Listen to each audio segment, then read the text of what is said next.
Hola, buenas tardes. Buenas tardes. Buenas tardes, profe.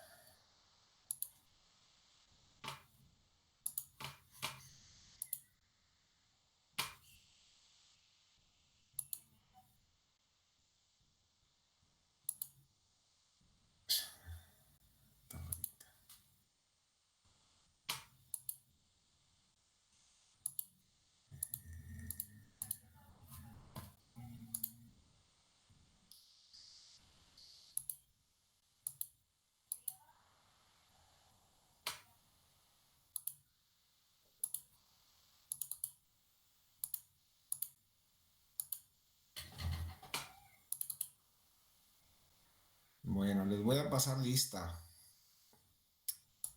Acosta, Almejo, Cabrera, Campos, Castillo, Catalina, Daniel, Dagnino, Díaz, Ferrer, Mari Carmen, Gianola, Hernández, Vidrogo, Esteban, Pérez Castillero, Piñuelas,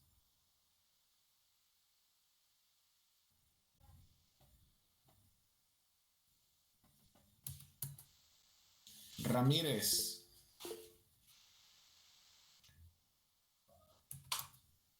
Rocha, Santos, Siqueiros, Suárez,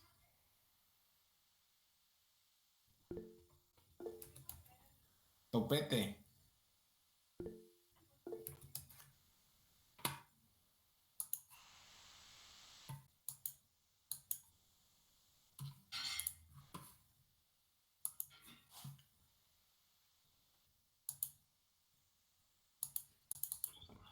Profe, sí.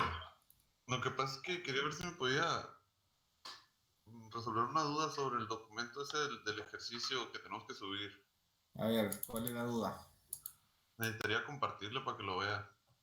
A ver, entonces comparte, déjame dejar de compartir. A ver, comparte tú.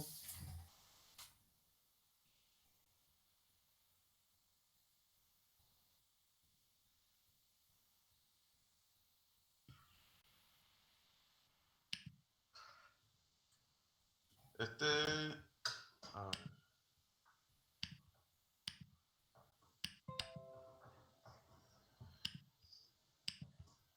aquí en esta parte,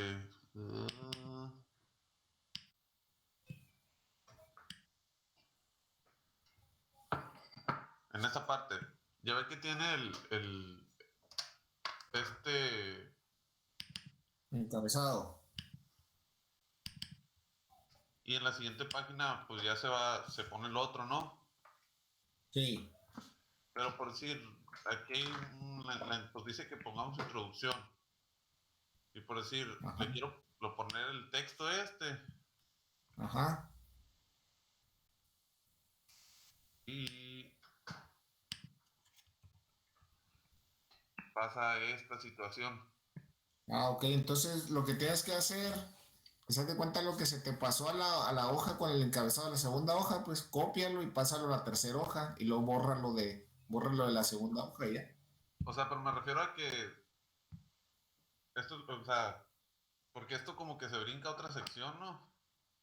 ¿Cómo que se brinca a otra sección? O sea, ¿por qué no nomás continúa aquí, pues?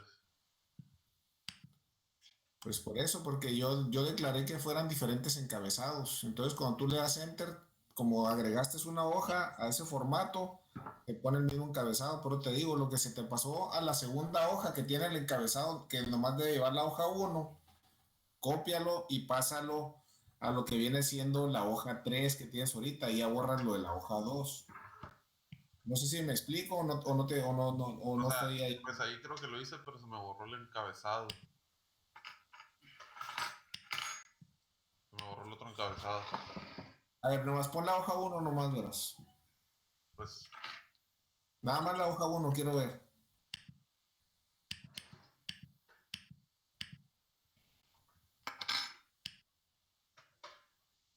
Entonces, mira, lo que puedes hacer para que no te esté sucediendo eso, todo el 1.1, pásalo a la hoja 2 y ya, se acabó el problema.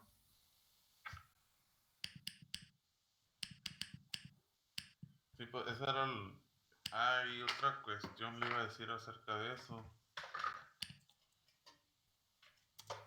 O sea, por decir, todo esto lo vamos a quitar de aquí, ¿no?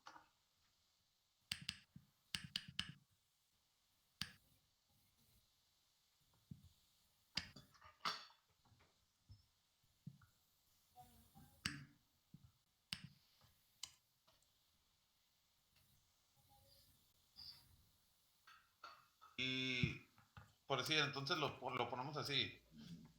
Y no Ajá. importa que quede este espacio aquí en blanco, porque... Sí, no, pues ahí no importa porque sigue la figura.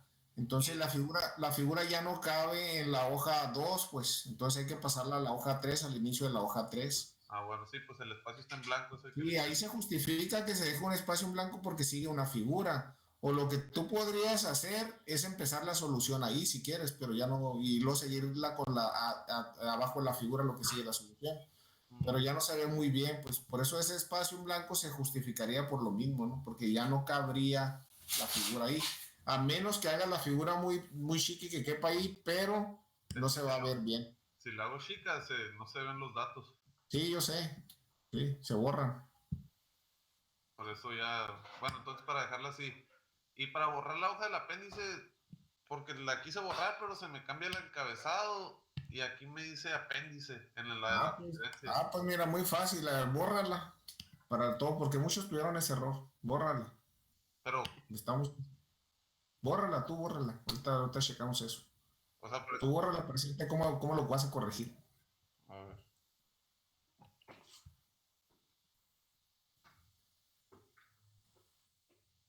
Ahí se borra la página y se me cambia el encabezado. No, pues ahora vete, dale doble clic a ese encabezado. Y ahí donde dice apéndice, ponle referencias y ya se acabó el problema. Ah, o sea, nomás lo escribimos así. Sí, nada más cámbialo ya. Ah, bueno, pues. Pues ponle referencias y ya. No, no, es que no le des enter. Y ya, dale doble clic en donde dice referencias ahí y ya vete para arriba y no tienes que tener ese encabezado. Dale para arriba. No, no, a la siguiente hoja después de la referencia, pues, para que no te... Ah, no, pues es que ya no hay otra hoja, pues.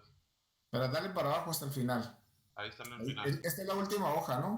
Sí, Entonces dale a la antepenúltima hoja, pues. es esta. Dale al encabezado de esa hoja. Debes de respetarte el encabezado que traes y ya, se acabó el problema, ¿no? Ujú. Pues así Ya. se solucionaba. No, sí, es que hace rato también lo estaba moviendo, pero se me movían también los encabezados de aquí. Pero bueno, nomás era eso por la duda del espacio y eso, porque luego, para no tener problemas con eso. No, pues sí se lo señalo porque abusan de los espacios ustedes, ¿no? Creen que dejando más espacio y dejando un documento más grande va a ser mejor el documento. Y eso pues no, se ve hasta mal, se ve, ¿no? Ok, bueno, eso sería todo, gracias. Ahí se respetan los espacios para que se vea, que tenga forma el documento y se vea bien, ¿no? Ujú.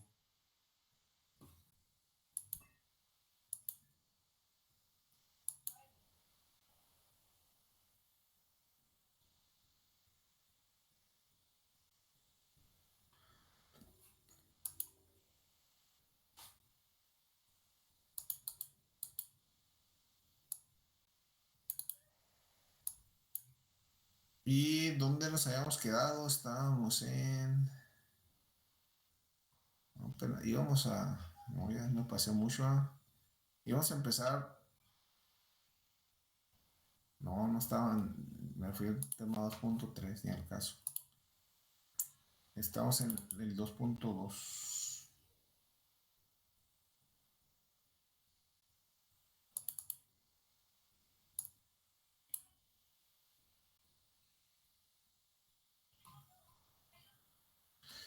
Nos quedamos aquí, ¿verdad? Estamos en esta parte del toroide, estamos definiendo qué era B, qué era A y qué era H. ¿Alguna duda hasta aquí?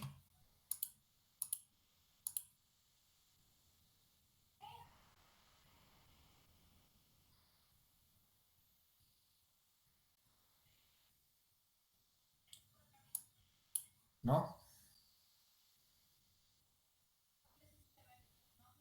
No, profe. Bueno, ahí está el circuito equivalente del toroide. ¿Se acuerdan que hicimos para los núcleos? Ese es el circuito equivalente del toroide. Esa I de corriente que nosotros damos ahí, pues es la fuerza magnetomotriz. O sea, la que estamos inyectando aquí es esta misma I, la F, pues. La R esta y la L esta, ¿qué son? Así como están. Es el circuito equivalente en serie del toroide que se mostró en la figura anterior. Es el circuito, este es el circuito eléctrico, ¿eh? ¿Qué representa la R y qué representa la L? La R representaría una resistencia y la L un inductor. ¿Pero resistencia de qué? Una resistencia podría ser el paso de la corriente. Sí, pero ¿de qué? ¿Resistencia de quién o de qué? Del toroide. Del toroide. ¿Y la L entonces de qué es? Sería la inductancia del bobinado que pasa en el toroide. Ajá. ¿Y la R de qué es entonces? ¿Esa resistencia de qué es?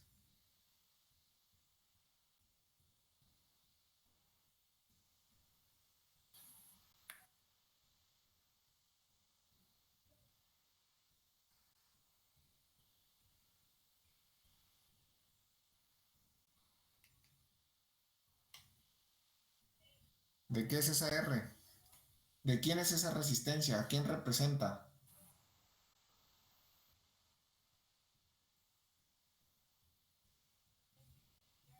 ¿No será del cable que casi no se toma en cuenta? Así es la resistencia del alambre. ¿Por qué aquí sí se debe tomar en cuenta?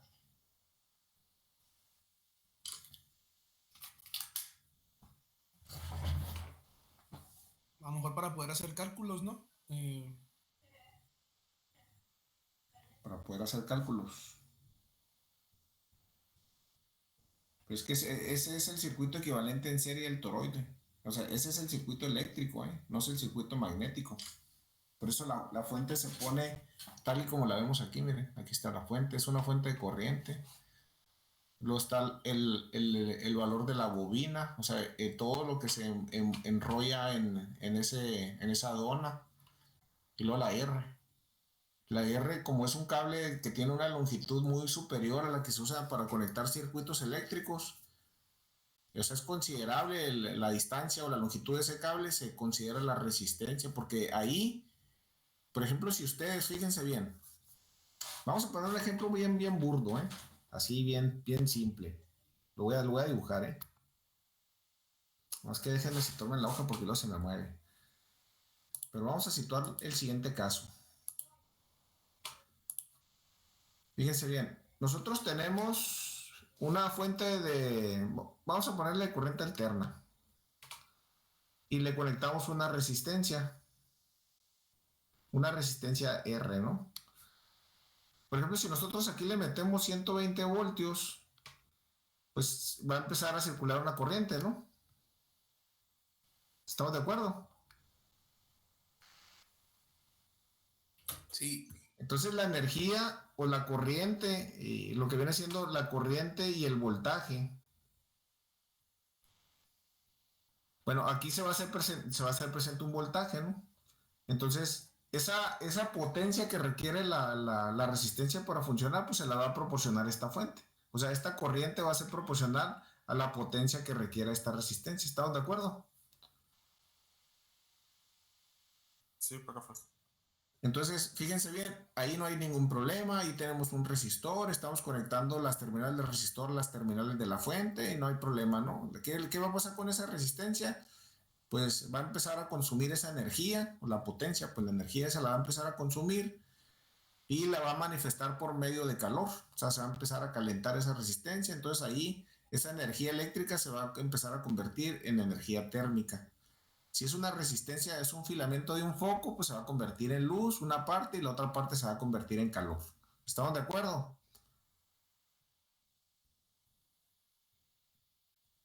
Estoy preguntando. Sí. Bueno, entonces, poniendo el ejemplo ese de un foco, ¿no? Una parte se transforma en calor y otra en luz, ¿no? Ese fenómeno ustedes lo pueden notar, pues vayan y toquen los focos esos que tienen en su casa, ¿no? La luz es visible, pero el calor no, pero toquen el foco y van a ver que se va a calentar.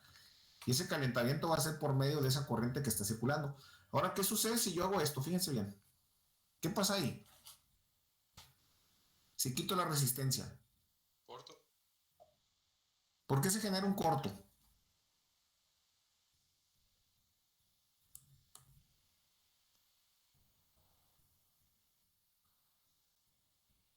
¿Qué le pasaría al alambre ese? Pues se quemaría. Se quemaría, le empieza a salir un humito y luego se pone de color rojo y luego se abre, ¿no? ¿Sí o no? Así es. Sí, profe. No pasó el mismo efecto que en la resistencia del foco, se empezó a calentar, pero no aguantó la potencia porque el dispositivo ese empezó a demandar y a demandar más corriente. Como no ese alambre tiene una muy baja resistencia, pues la corriente empezó a incrementar, la fuente le empezó a pedir más hasta que ese cable se abre, ¿no? ¿Estamos de acuerdo ahí? ¿Hasta ahí? Sí, profe. Entonces, se fijan, yo ahí estoy poniendo el circuito en un corto. Pero ahora, ¿qué pasa si yo hago lo siguiente?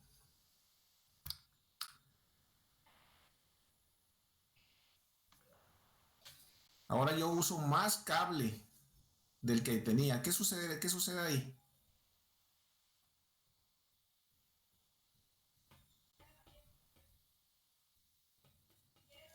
Ahora es una bobina ese, nomás que lo enrollé, ¿no? El cable. Pero ahora usé mucho más longitud de la que tenía inicialmente cuando interconecté las terminales de la fuente. ¿Qué va a suceder ahí? Al usar más cable, la resistencia aumentaría. ¿Y qué pasaría con el circuito? Lo que pasaría es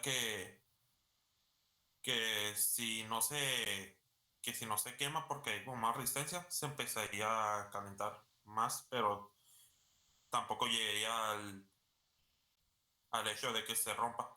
Fíjense bien, si esta bobina, fíjense bien lo que está sucediendo, lo que dijo su compañero, fíjense, esta es una bobina, si nosotros la metemos dentro del núcleo, va a suceder dos cosas con la energía que le está demandando la fuente. Una va a ser calor, se va a manifestar en calor. O sea, una parte de la energía eléctrica, esa que yo le estoy inyectando a ese alambre que está enrollado en un núcleo ferromagnético, se va a convertir en calor. ¿Y la otra parte en qué se va a convertir?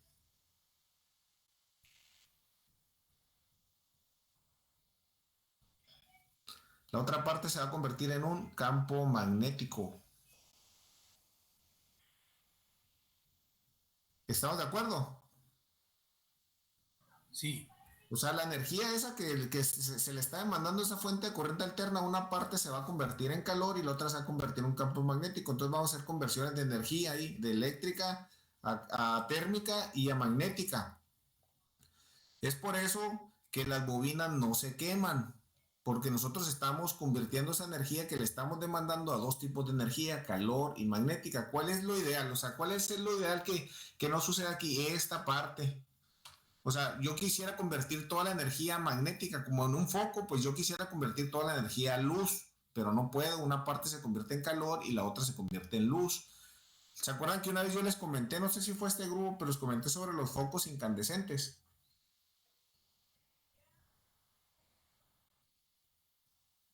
Necesito interacción. Si no hay interacción, no puedo poner ejemplos. Creo que sí lo comentó, profe. Bueno, ¿a ustedes les ha tocado alguna vez tocar un foco incandescente cuando está prendido? Sí. Sí. ¿Qué le pasa a ese foco? ¿Qué está sucediendo con ese foco? Está bien Lo que caliente. está sucediendo es que tiene una mini bobina adentro. Está bien caliente, ¿no? Ajá. No, no es una bobina, es un filamento, no es allá. Sí, No, filamento, sí me confundí. acuérdense, no hay ningún núcleo magnético allá en el centro ferromagnético, ¿no? Nomás está enrollado el alambrito. Sí, está muy caliente. Se calienta, entonces, y otra parte de la energía se convierte en calor y otra se convierte en luz. Ustedes la pueden ver porque ilumina el cuarto, ¿ah? ¿Se acuerdan? Hay una comparación, ¿no? Que de esos focos gastan mucha luz, dicen, porque luego después sacaron un foco fluorescente. Eso sí, me imagino que sí les tocó a ustedes. Ahora, se generaba la misma cantidad de calor en un foco de la misma potencia fluorescente a un incandescente. Se calientan igual.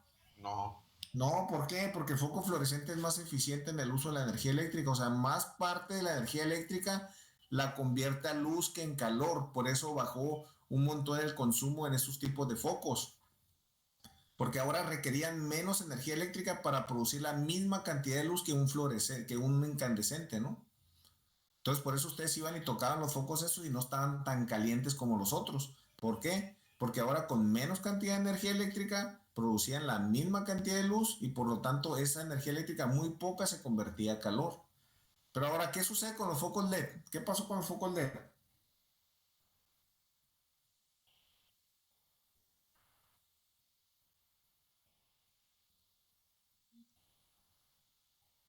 ¿Cómo? Pues se gasta menos corriente que los demás, ¿no? ¿Por qué? Porque son más eficientes. Pero otra la pregunta es ¿por qué? O sea, sí, pues eficiencia la estamos viendo, gastan menos luz, pero ¿por qué son más eficientes? Es lo que se deben de contestar, ¿por qué son más eficientes? Generan menos calor.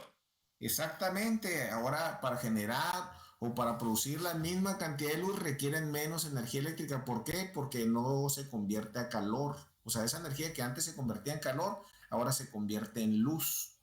Entonces pueden producir la misma cantidad de iluminación con menos energía, porque menos de esa energía se va a convertir en calor. Es un efecto secundario como el que estamos viendo aquí, pues.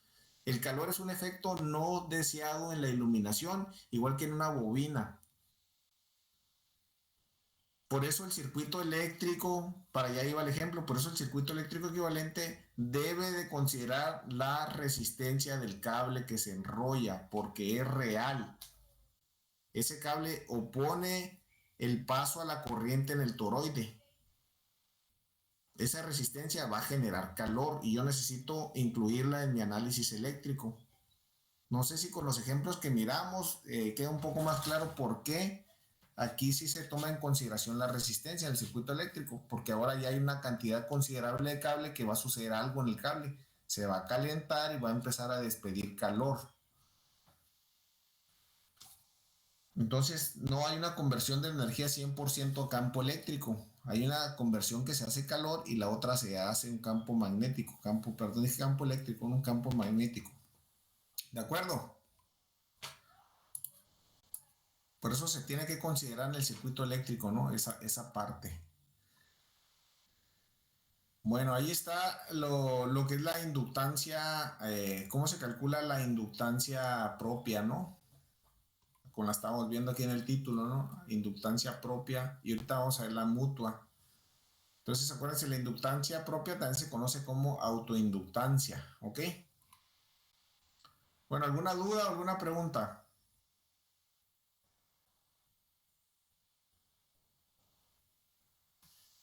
No, profe, todo bien. Bueno, No. entonces continuamos. Aquí ustedes si se fijan, el toroide se está utilizando nada más para, pues, y como un proceso inductivo nada más, o sea, una bobina, pues nada más, ¿no? Que tiene muchos propósitos las bobinas, ¿no? Tienen un sinfín de propósitos, que pues uno de ellos, como lo miramos, es inducir un campo magnético, perdón, un voltaje y otros muchos aspectos pues, se usan en electricidad y sobre todo en electrónica para lo que viene siendo pues hacer filtros, ¿no? Hacer filtros para diferentes propósitos. Bueno, entonces ahora vamos a ver lo que es la inductancia mutua. Acuérdense, ¿qué significa la palabra mutua? ¿Alguien me puede decir qué significa la palabra mutua?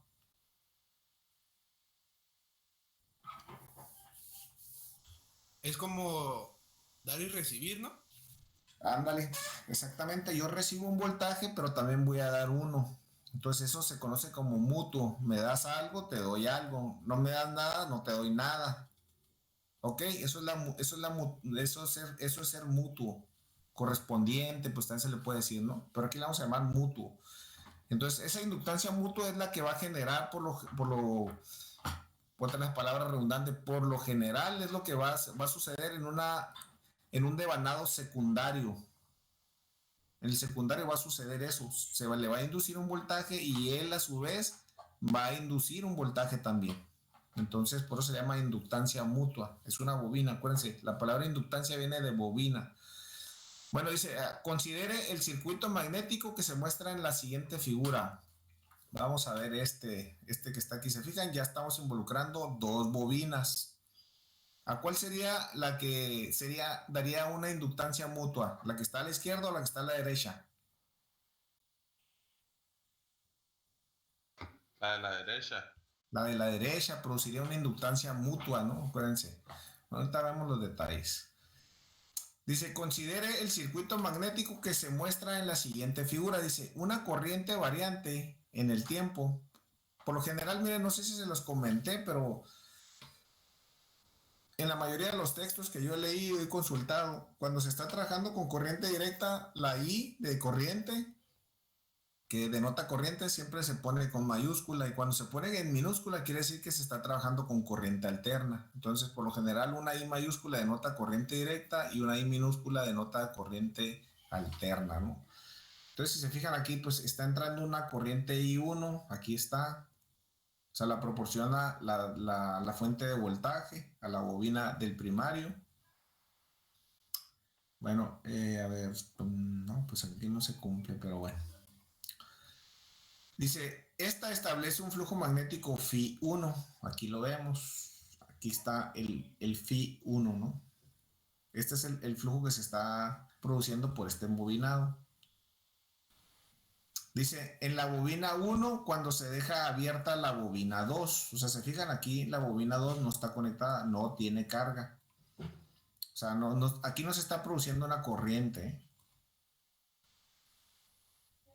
Dice, número 2 dice, perdón, la bobina 2 dice, este flujo induce una fuerza electromotriz, como ya lo miramos, la FEM, ¿no?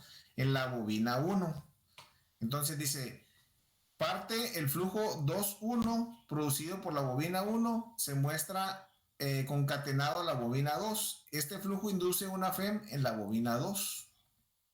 O sea, el flujo el 2,1, que se originó por el flujo 1,1, que viaja por el núcleo, va a inducir un voltaje en la bobina 2. Aquí está anotada como E2, ¿no? Y aquí como E1.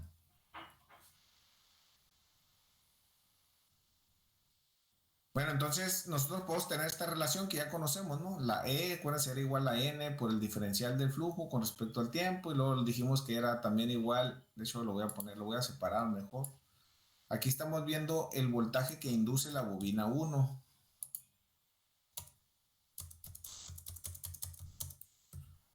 Este es el voltaje que induce la bobina 1, por eso le ponemos E1, o sea, voltaje inducido E1. Y que ya después dijimos que era pues la derivada de la corriente con respecto al tiempo, pero aquí ya va a ser por la corriente que se le está inyectando a ese cableado, ese devanado, ¿no? Entonces aquí podemos decir que pues la bobina 2, prácticamente vamos a tener pues un voltaje inducido que es el E2, que es igual a el N2. Aquí fíjense, aquí me faltó ponerle N1. Pero igual, ¿no? Ya sabemos que es el del embobinado 1, ¿no? Y igual, pues ahí podemos hacer lo que ya miramos, las ecuaciones que ya miramos. Y aquí podemos decir que pues el voltaje inducido 2, ya pues involucraría la cantidad de vueltas por la derivada del flujo 2,1 con respecto a la corriente 1 por la derivada de la corriente 1 con respecto al tiempo. Entonces, nosotros podríamos decir que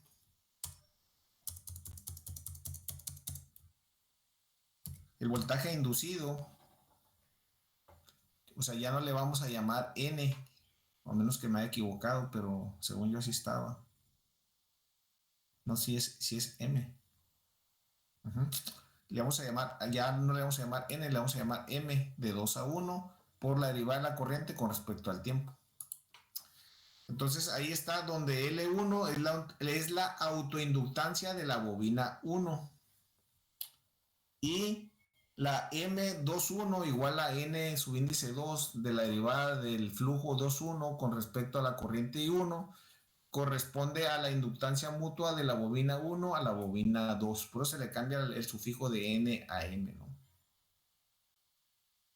Bueno, ahí tomen sus notas, ahí está, tomen las notas de las ecuaciones para que las tengan.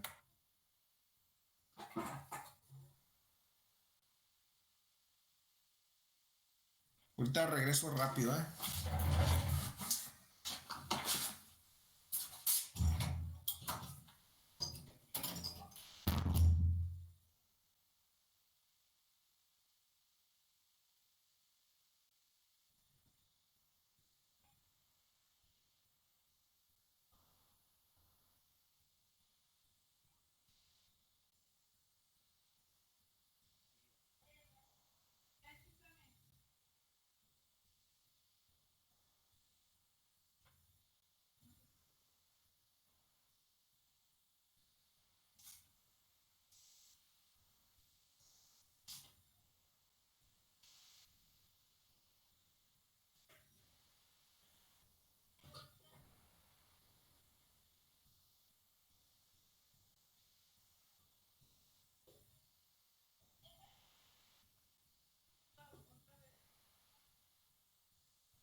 ¿Listo?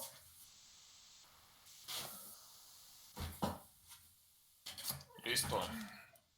Bueno, ahí nada más anoten el dibujito para que vean las referencias a qué se está, bueno, para que vean a qué se está refiriendo cada una de los voltajes inducidos que le llamamos E1 y E2, N1, N2.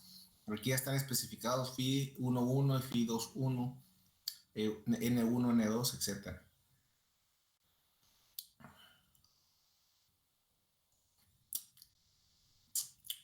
No sé si se los había comentado, pero o si ustedes ya se han dado cuenta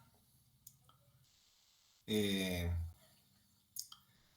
aparecen unos puntos ahí en las bobinas. Me estoy refiriendo a estos puntos, miren. No sé si ya los habían visto o se habían dado cuenta que en algunos dibujos aparecen estos puntos. Negativo.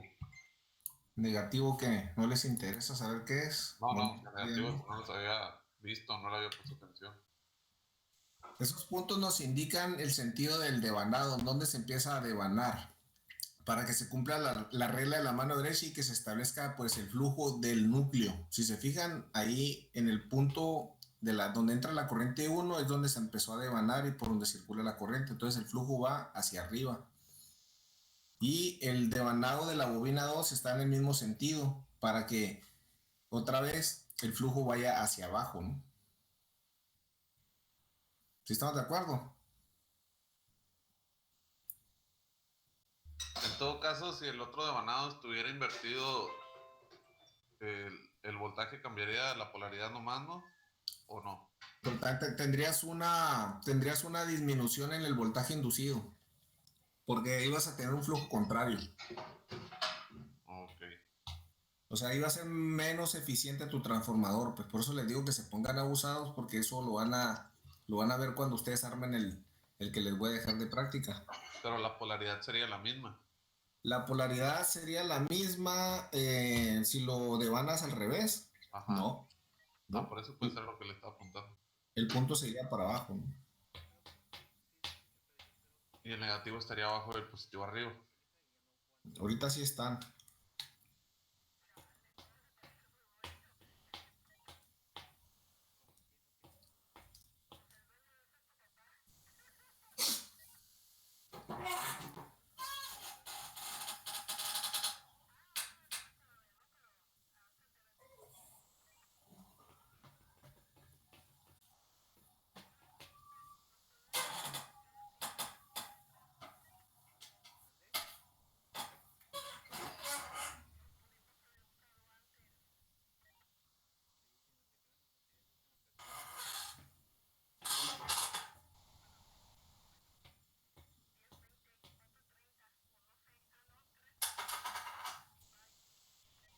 Me dicen cuando terminen sus apuntes para continuar, ¿no?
¿Listo?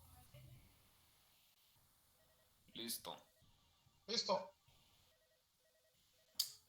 Bueno, aquí podemos ver, dice, en forma semejante, si la bobina 2 conduce una corriente I, mientras que la bobina 11 se deja abierta, o sea, al revés. Ahora ponemos la fuente del lado derecho.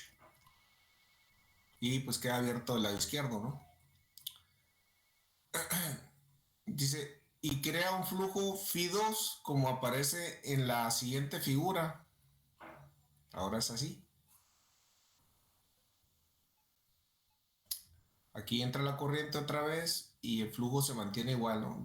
Va hacia abajo, luego sube, luego se va a la derecha, va hacia abajo, se va a la izquierda, va hacia arriba, se va a la derecha y así, ¿no? Es lo contrario, ¿no?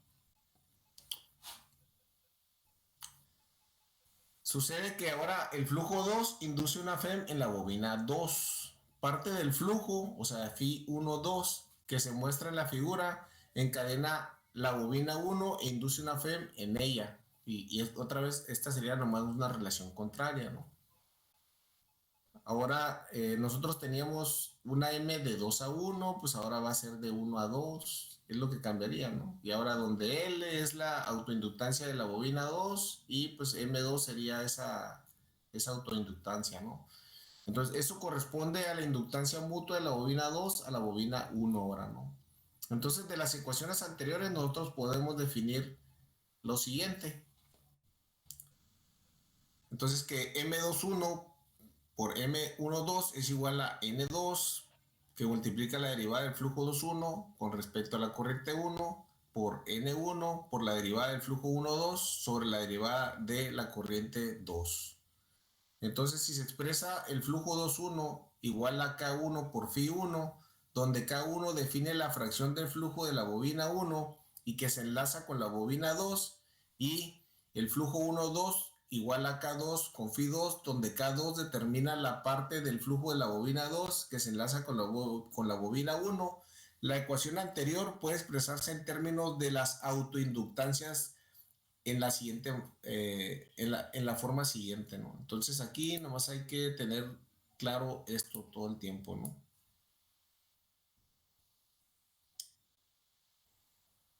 Bueno, esto sería lo importante aquí. Entonces, en el sistema lineal se espera que M12 sea igual a M21 y eso sea igual a M, donde M es la inductancia mutua de las bobinas. Aquí por eso definimos M arriba 1 y 2. Entonces, finalmente la ecuación la reduciríamos a que la inductancia mutua se reduce a K por la raíz de L1 por L2. Donde pues K pues básicamente va a ser igual a la raíz de K1 por K2. Y eso se conoce como el coeficiente de acoplamiento o factor de acoplamiento entre las bobinas.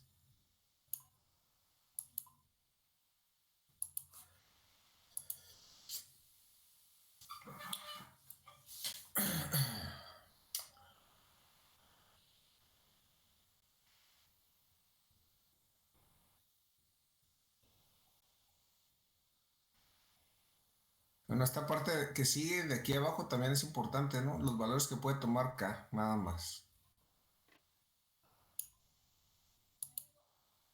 Puede tomar valores entre 0, o sea, para bobinas aisladas magnéticamente, y 1 para bobinas acopladas estrechamente. Entonces, para el circuito magnético de la siguiente figura se observa que K pues, tiende a 1 cuando el flujo de dispersión tiende a 0.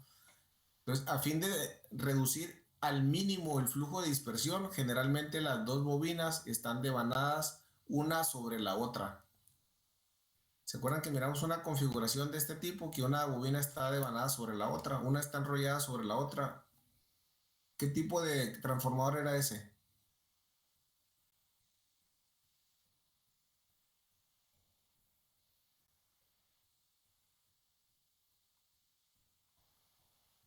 El tipo acorazado, ¿no? Nosotros vimos que una bobina estaba devanada y arriba estaba la otra de él, ¿no? Entonces, cuando se acoplan más de dos bobinas por medio de un circuito magnético común, cada par de bobinas tiene un coeficiente de acoplamiento diferente. Bueno, esta parte es importante. Bueno, yo creo que hasta aquí la vamos a dejar el día de hoy. Cuando terminen sus notas, pues ya nos miraríamos el día de mañana, ¿no? Mañana es jueves, yo creo que mañana entregan el ejercicio, ¿verdad? Sí, profe.